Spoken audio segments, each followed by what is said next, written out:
Dear students, welcome back to another video lecture on the course Signals and Systems with course code 18EC45.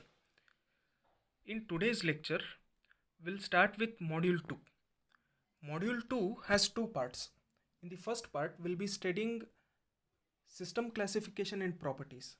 And in the second part, we'll try to represent linear time invariant systems in the time domain.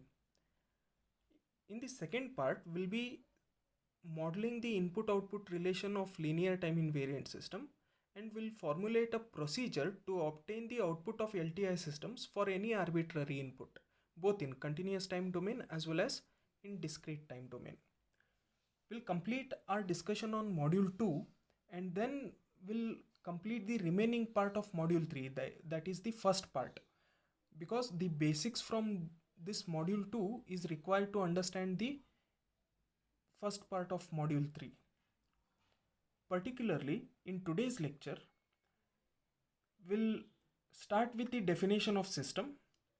We'll understand different types of interconnection between systems, and then we'll study two properties of the system, namely memory and the invertibility property. So formally, a system is defined as meaningful interconnection of physical devices and components. And basically, a system is defined by the type of signal that it handles. For example, if we have system S, and if system S takes in continuous time signal x of t as an input and produces continuous time signal y of t as an output, then the system S is said to be continuous time system, or generally called as CTS. And if we have a system, and if that system is taking in discrete time signal x of n as an input and producing discrete time signal y of n as an output, then a system is said to be discrete time system, generally abbreviated as DTS. And there are some systems which takes in continuous time signal as an input and produces digital signal as an output. Generally, the example is analog to digital converter. Analog to digital converter is a system which takes in analog signal or continuous time signal x of t as an input and produces digital signal y of n as an output. And its inverse is also true. There are some systems available which take in digital signal as an input and produces analog or continuous time signal y of t as an output. Example is digital to analog converter. Such systems where the output signals time variable is different compared to input signals time variable are called as hybrid systems. And any big system can always be decomposed into smaller subsystems, and those smaller subsystems can be connected in number of ways depending on the output needed from the entire system. For example, analog to digital converter is one system, but internally there are three procedures to convert analog signal into digital signal. The first one is sampling, quantizing, and encoding. Now all these three operations can be looked upon as subsystem in its own. So analog to digital converter can be decomposed into three smaller systems: sampler, quantizer, and encoder. And all these three will be interconnected in a specific manner depending on how output y of n is obtained from it. So to arrange these subsystems, we have different types of interconnections available. And the first type of interconnection that we'll be studying is called as cascade or series or tandem. All three mean the same thing: cascade connection, series connection, or tandem connection. In series connection, if we have two systems, for example S1 and S2, series connection will be such that the output of first system will be applied as an input to the second system. For example, if x of t is the input which is applied to system S1, y1 of t is the output of system S1. y1 of t, the output of system S1, will be applied as an input to the system S2, and overall output from these two systems will be y of t. So in this interconnection, output of one system will be applied as an input to the second system. For example, if we want an amplifier with a gain of 1000, then we can design two or more amplifiers with lower gain values and connect all of them in series to obtain the desired gain. This is the series connection of subsystems. The second type of interconnection is parallel connection. In parallel connection, all of these subsystems will be receiving the same input, will be sharing the same input, and outputs from each of those subsystems will be combined. For example, if we have two systems, system S1 and S2, these two systems will be having the common input x of n. X of n will be shared between these two systems, and the outputs due to these systems y1 of n and y2 of n will be added together to get the total output y of n. And such interconnection is used in alternators. If we require more power, then we can connect generators in parallel to obtain the more power from the system. And depending on the output needed from the system, we can combine series connection as well as parallel connection to arrange the subsystems. You can see the schematic here. If x of n is x of t is the input and y of t is the output, system S0, S1 and S2 are in series with each other, and system S3 is in parallel with system S1 and S2. And the fourth type of interconnection, and the most important one with respect to engineering perspective, is feedback connection. In feedback connection, we'll be having two systems, S1 and S2, and interconnection will be such that the output of system S1 will be applied as an input to the system S2, but the output of system S2 will be fed back as an input to system S1, meaning the output of system S2 will be mixed with the reference input x of t to generate the modified input that will be applied to system S1. Usually, the feedback that we'll be using in engineering is negative feedback. Negative feedback meaning the modified input applied to system S1 will be the difference between the reference input x of t and the feedback signal from S2. And in mathematical terms, system may be viewed as an interconnection of operations that transform one type of signal, that is input signal, into an output signal, another type of signal.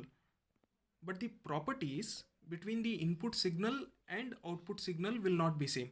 Now that those properties will be differed depending on the operation we perform on them, which will be implemented by the system. If we have an overall operator, if we look at a system as an overall operator H which performs the operation H on the input signal, then the relation between input and output can be mathematically represented as y of t equals to h of x of t in case of continuous time signals and systems, and y of n equals to h of x of n in case of discrete time signals and systems, where h is the operation being performed on the input to transform it to the output. Or in simple sense, alternatively, input output transformation can be represented by x of t to y of t and x of n to y of n.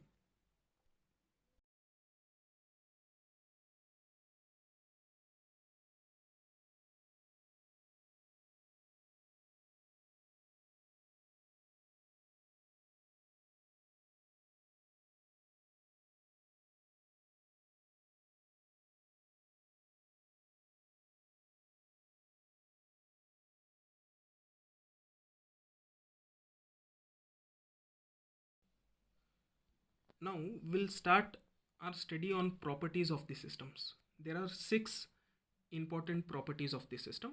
Out of those 6, we'll be studying 2 of them in today's class. And the first system property we'll be studying is called as memory. And the systems which possess memory are called as dynamic systems. For example, let us consider an capacitor which is initially charged to V0. Then at any time t equals to 0, let us introduce a current I of t. After we introduce the current I of t, the current generator will start charging the capacitor. And if we measure the voltage in the capacitor V of t at any instant of time, then the voltage V of t will be given by 1 divided by C integration from 0 to t I of tau d tau plus V0, where V0 is the initial charge on the capacitor. So capacitor remembers what was its charge or what was the voltage before applying the current generator to it at negative time, because we are applying the current generator or we are introducing the current generator at t equals to 0. So what was the initial charge in the capacitor before t equals to 0 at negative time will be remembered by the capacitor. So capacitor is a memory system. And if a system has no memory, then it is called as memoryless system or instantaneous system. Example, resistors. Based on this knowledge or based on this example, now we can define memoryless systems and memory systems. Memoryless systems are one whose output y of t at any instant of time depends only on the present input x of t. If a system's output depends only on the present input x of t, then such systems are called to be memoryless systems. And a system is said to possess memory if its output signal depends on present input as well as past input, and sometimes past outputs may also play a significant role in obtaining the present output of the system. But a system is said to possess memory, or systems are called as memory systems, if the output of the system is dependent on present input as well as past inputs. For example, if a system input output relation is defined by y of n equals to x of n plus x of n minus 1, a discrete time system, then this system is a memory system, or it possesses the memory, because for n equals to 0, y of 0, which is the present instant output, is obtained by adding x of 0 and x of minus 1. X of 0 is the present instant input and x of minus 1 is the previous input when compared to n equals to 0. X of minus 1 is the previous input. So output y of 0 is dependent on the present input x of 0 and the past input x of minus 1. So this is the memory system. Another example is accumulator, defined as y of n equals to summation k equals to 1 to n x of k. To obtain the present instant output at any value of n, all the previous values of n will be accumulated together. So accumulator defined here is also a memory system. And the next example is y of n equals to x of n minus x square of n to the power half. Now this is a memoryless system. To get the output at any instant, for example at n equals to 0 itself, we'll be using x of 0, which is the present instant input, and x square of 0, which is the square of the present instant. So to get the present instant output, only present instant and the square of the present instant of the input will be used. So it is a memoryless system. Some more examples on memory systems. Let us consider y of t equals to x of t square. Now be cautious here. We are not squaring the amplitude value. We are just squaring the time variable. The expression is x of t square only. Only independent variable has been squared. Now the question is it a memory system? Yes, it is a memory system, because if we want the output at time t equals to 0.1, then the expression will be y of 0.1 equals to x of 0.1 square. 0.1 square will be 0.01, and 0.01 when compared to 0.1 is the previous input. So output at time t equals to 0.1 depends on the input at time t equals to 0.01. So 0.01 when compared to 0.1 is the past input. So y of t equals to x of t square is a memory system, because the output depends on the past input.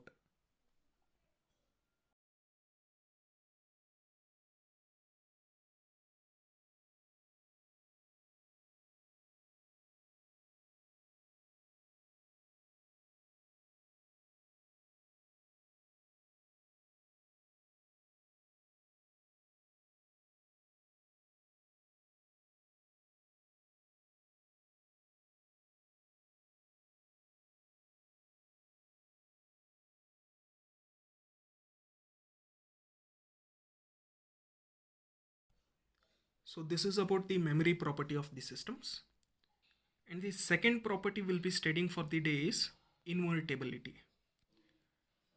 A system in both continuous time as well as discrete times case, a system can be invertible or non-invertible. When they are invertible or when they are called as non-invertible, we'll be going through now. A system is said to be invertible if the input of the system can be recovered from the output.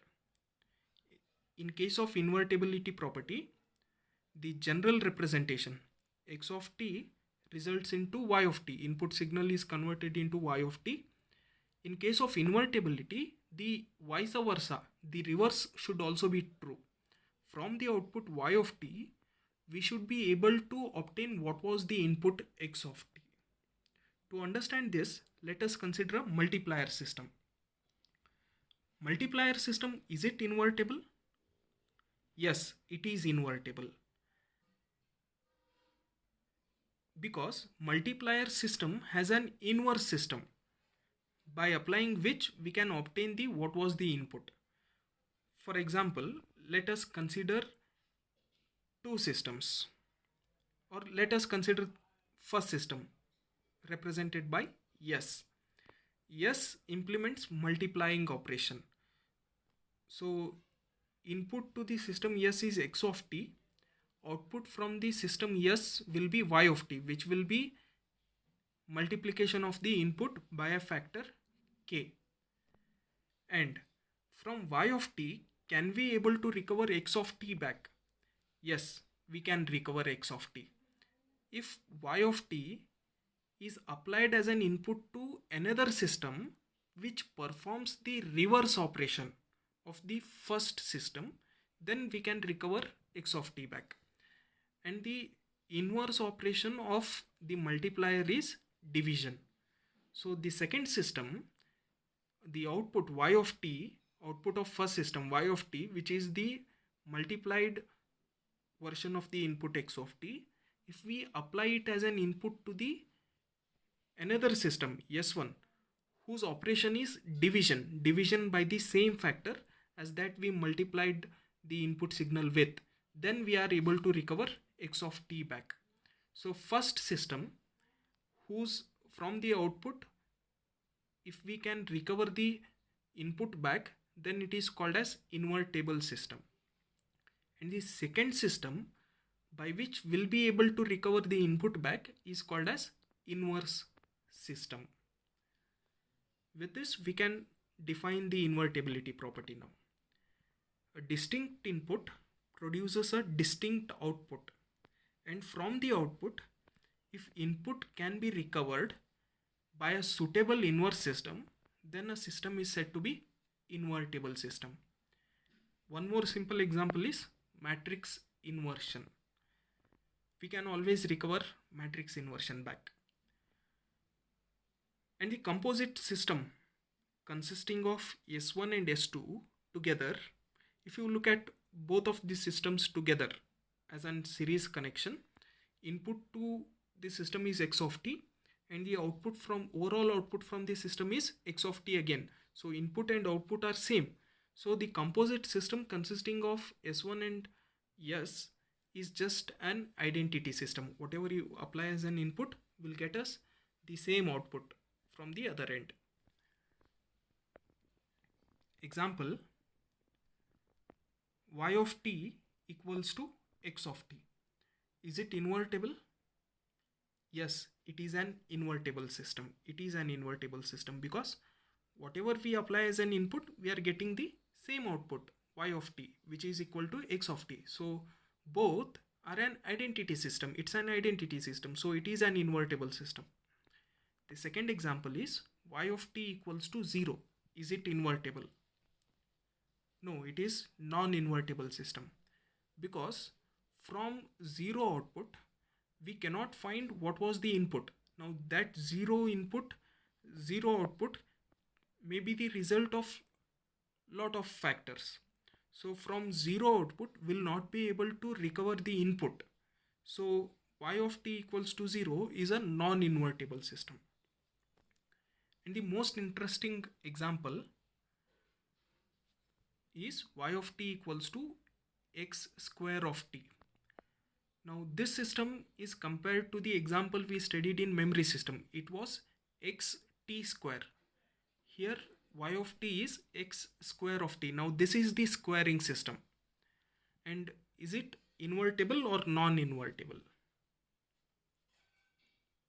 Squaring system is non-invertible because whatever might be the input, square will always make it positive. For example, if we consider y of t as 4, which is the square of 2, now how did we get 4? Will not be knowing it. 4 might be the result of plus 2 or minus 2. If x of t is minus 2, then x square will be plus 4. And if x of t is plus 2, even then the square of it will be 4. So 4, how did we obtain 4? Either from plus 2 or minus 2, will not be knowing that. Of course, the inverse system for square is square root. If we implement a square root system, then you think we can recover x of t back. But the problem is the output y of t obtained as a square of the input will not be knowing whether the input was positive or negative because square will always make it positive. So x square, is it the result of plus or minus, will not be able to know even if we apply the square root system.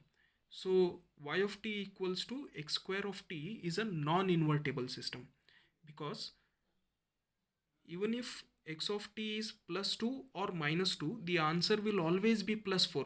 Now this plus 4, is it the result of plus 2 or minus 2, will not be able to identify even after applying it through a square root system. So x of t equals to x square of t, which is the squaring system, is a non-invertible system. I hope you understood all the concepts for the day and the examples we studied for these two properties. If you have any doubts, you can contact me. In the next lecture, we'll be studying the remaining 4 properties of the systems. Thank you all.